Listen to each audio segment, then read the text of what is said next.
Hi, everyone. This is Jackie Cooper with the Blockchain Legal Institute, and we are live after a little bit of a hiatus. I'm with my co-host, Patrina. How are you doing today, Patrina?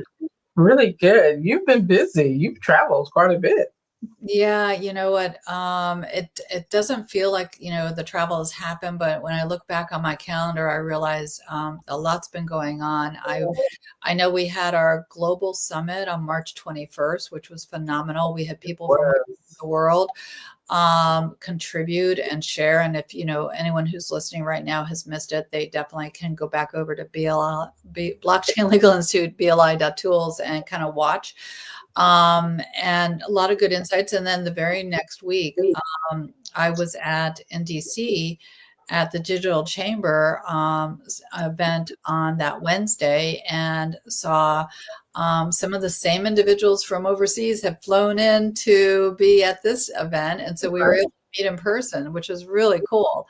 So, and a lot of great conversation there as well. So, and this weekend, heading to France, going to the Paris Blockchain Week. And this is the first time that the BLI team is actually going to France. I've been there a number of times, and I'm really looking forward. I've been connecting on their app. Their app is similar to Consensus, where you can actually meet and people. So there have been a lot of great people that I've been connecting with that I can't wait to meet and then do interviews with and share their stories, because there's both entrepreneurs, lawyers, exchanges, you name it, that we're connecting with over there. So it's going to be an interesting time, and it's Paris, exactly. And it's that part is, enjoy the trip to Paris. I know. Paris, and so would love to go back. But yeah, enjoy that time too. Yeah, and it's springtime in Paris, so yeah. So well worth it. It's definitely well worth it. So, in terms of content and activities that both you and I are doing, there's also a lot that we want to share with everyone, because it's been a while since we've been on. Definitely for everyone, visit Blockchain Legal Institute's website, because you're going to see various news releases that are out talking about topics that you might not normally see within the space. But we're also posting legal analysis. And so there's definitely a lot of court cases that are coming up. And so these are ways that if you're in the compliance side or the law side, that you'll be able to kind of stay up to date. But I want to hop over to you, because you actually you went to a conference, and it also dealt with compliance and risk and artificial intelligence and things like that. So tell us more about what you were learning. So amazing. I got to go to the Best Boards Conference, which is held at Rice University. They've been hosting this for several years now. I have not been. This is the first year that I've been in several years, but I also got the opportunity to present. So that will be posted later for those who like to hear about how to recruit your board members. That should be on my website later today. But one of the benefits of going to this conference, of course, is being an attendee. And I got to hear this amazing presentation from your part-time controller on cybersecurity and how boards have a vested interest in making sure the organizations they serve are secure. So first and foremost, they did a breakout of the different tools and the types of AI that's being, used. And that was very interesting, because I never thought about it from that standpoint of there are different types of AI out there in the field. So that was a really great part of it, and learning how the AI that we are now seeing in use for most of the apps that we are experiencing it with is a very kind of high level AI versus the early, those language models that we use that, give you generative text in your phone or on your computer. So that part was very interesting to learn. And then the key part that I walked away with and that I really wanted to share today was the fact that when you are using those lovely AI tools, and I know that there are tons of people out there that are using ChatGPT. We've talked about them. We've encouraged use of them. Perplexity AI is another one that I'm really using heavily right now. It's a great tool and resource. But here's the key, and we've talked about this. Don't put in there any confidential information or any information you don't want regurgitated.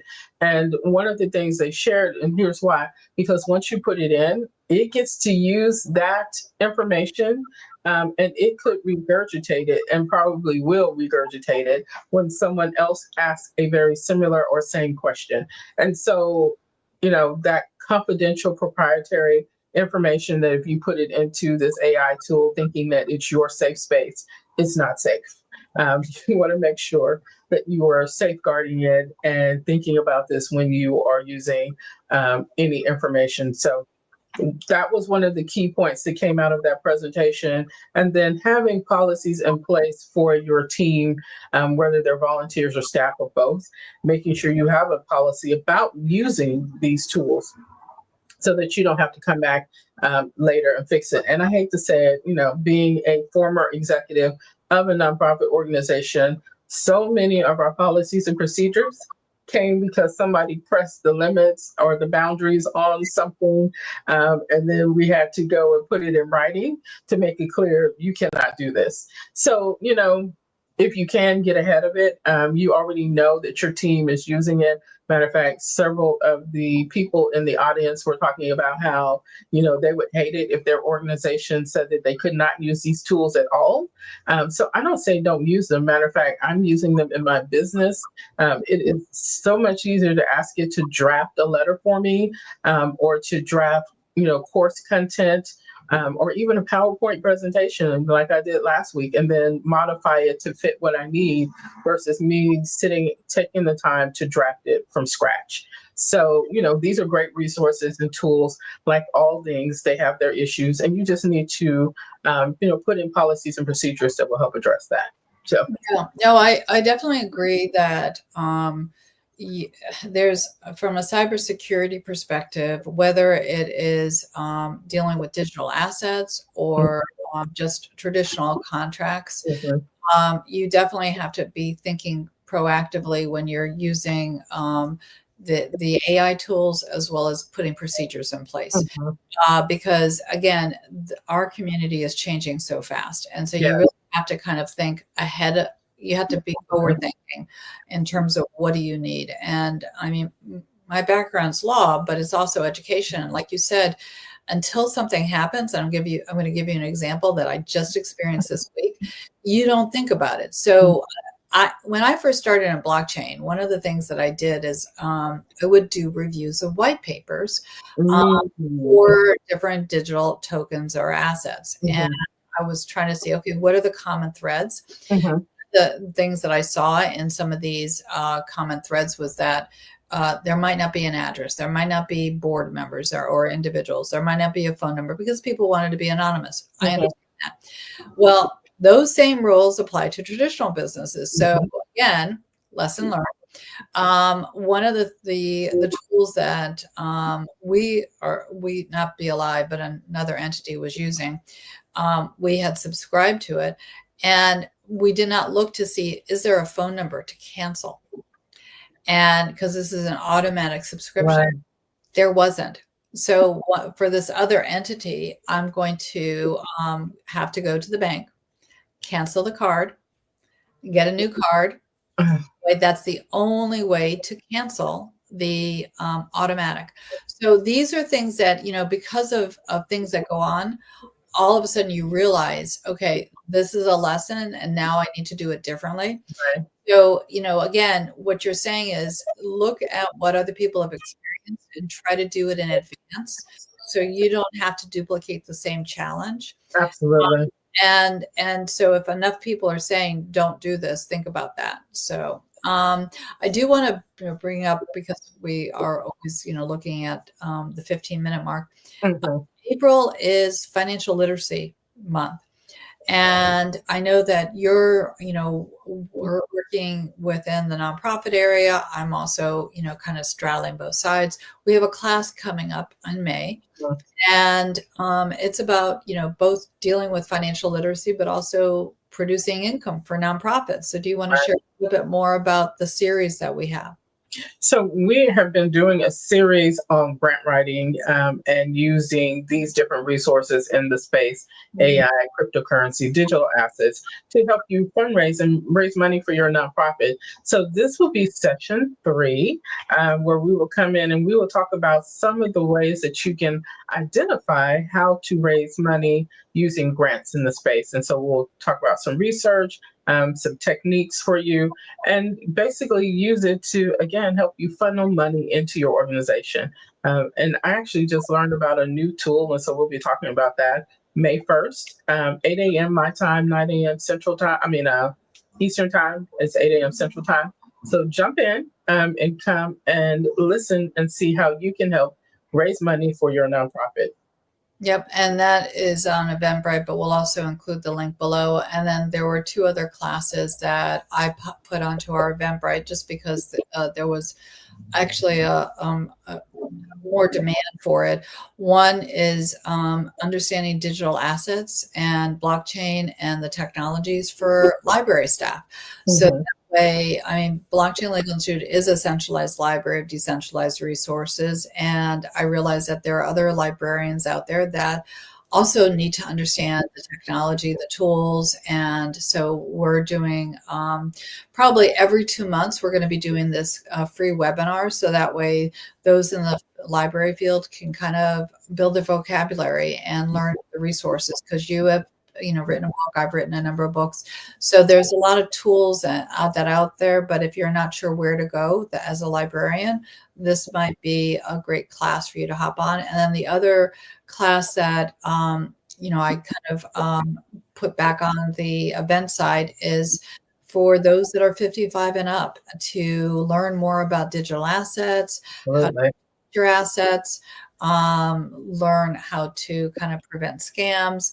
Again, there's a lot of things going on where we're trying to do financial planning, and we want to trust people, but in reality, sometimes there are individuals that are not trustworthy. So how do you put those safeguards in place? Exactly. Yeah, and you and I were talking just earlier this week about the fact that a text popped up for login.gov. And for those who are in this space, login.gov right now is your connector to, multiple websites, from the IRS to grants.gov to sam.gov. If you are in business or you have a nonprofit, you are familiar with login.gov. If you're doing any contracting on the federal and state level. And so to, have that pop up and say, hey, your account's about to be deleted if you don't log in. I'm like, okay, who is this and why are they messing with my login.gov? But, those scams are now out there. So you want to be aware of them. So coming in and learning more about how you could be scammed is a great resource. And while we say 55 plus, let's be real, I'm not 55 quite yet, 53 in next month, but the reality of it is technology is advancing so quickly that you just need to keep an eye on it no matter your age at all. And so, we encourage you don't have to be 55 and plus. Come in, learn about those scams that are out there that could affect you.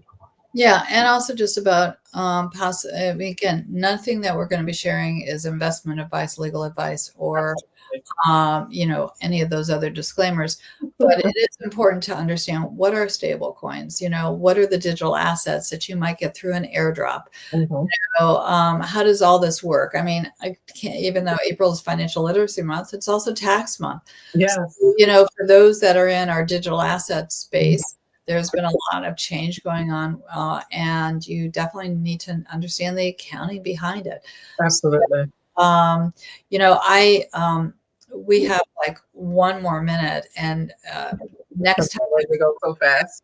we're definitely, we can't do it next week because of Paris, and the following week we might end up doing it not on a Friday, but we'll look at what the dates are that we're going to be doing this. But if you have questions, I know that many people message us after the live shows. Just message us, and we'll start doing the research on a consistent basis, because we because of different things going on, we fell out of having our lives, and there's actually a lot going on around the world. So I definitely want to start sharing more. Absolutely. So, man, I can't believe we've arrived at 15 marks exactly. And so I think this is, great place for us to talk about. I hope everyone has a great weekend. Yep. Have a great weekend, and I'll see you guys when I return from Paris, and I'll be able to update you on all the people that we've met, and give you kind of news from the other side of the pond, as they say. So everyone have a great week, and we'll see you soon. Thanks. Bye, everyone. Bye.